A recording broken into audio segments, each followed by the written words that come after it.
விஜய் நாளைய முதல்வர், நாடாள காத்திருக்கும் முதல்வர் பேச சொல்லி பார்ப்போம். பேசுவானா? அது பேச வேண்டாம். கவின் படுகொலை பத்தி ஒரே ஒரு பேட்டி. இது நியாயமற்றது, இது நீதியற்றது, இந்த மாதிரி படுகொலைகளை அனுமதிக்க கூடாது. ரெண்டு வரி சொல்றதுக்கு உனக்கு என்ன போச்சு? மு.க. ஸ்டாலினுக்கும் எடப்பாடி பழனிசாமிக்கும் எந்த சாதிய ஓட்டு கலந்துவிடும், எந்த சாதிய அரசியல் கலந்துவிடும் என்று நினைக்கிறானோ அதுதான் விஜய். நீ எப்படி மாற்று தமிழ்நாட்டுக்கு மாற்று விஜய், தமிழ்நாட்டை ஆள காத்திருக்கும் நாளைய முதல்வர். வெக்கமா இல்ல உங்களுக்கு?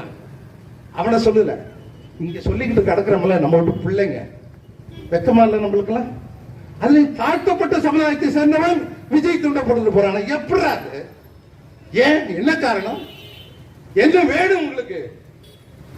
கூலி போராட்டம், நில போராட்டம், வீட்டுமனை போராட்டம், ஓஎப்பி போராட்டம், 100 நாள் போராட்டம், பார்ப்பனிய எதிர்ப்பு, சாதிய எதிர்ப்பு, ஆணவ கொலை எதிர்ப்பு, ஏகாதிபத்திய எதிர்ப்பு, சமதர்ம பொது உடைமை, சுரண்டல் ஒழிப்பு, அத்தனையும் சேர்த்து போராடுகிற கம்யூனிஸ்ட் கட்சி இந்த நாட்டில் இருக்க 100 வருஷமா இருக்குடா. 100 வருஷமா இருக்கு. எந்த கட்சி உனக்கு வேணும்? சிபிஐயா போ, சிபிஎம்மா போ, நக்சல் மாதிரி அமைப்புகளா போ, எம்எல் கட்சியா போ, மாவோயிஸ்ட்ல சேர போறியா போய்க்க. அது அந்த அரசியலை தெளிந்து நீ போனா அது ஓ உரிமை. நாங்க ஒன்னும் விமர்சனம் பண்ண இல்ல.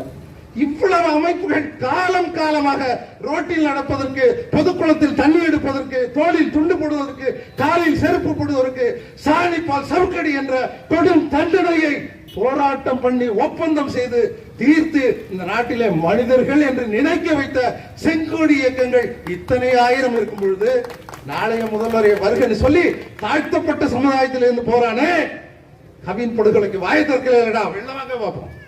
எல்லாரும் வெளில வாங்க. என்ன பண்ண போறீங்க நீங்க?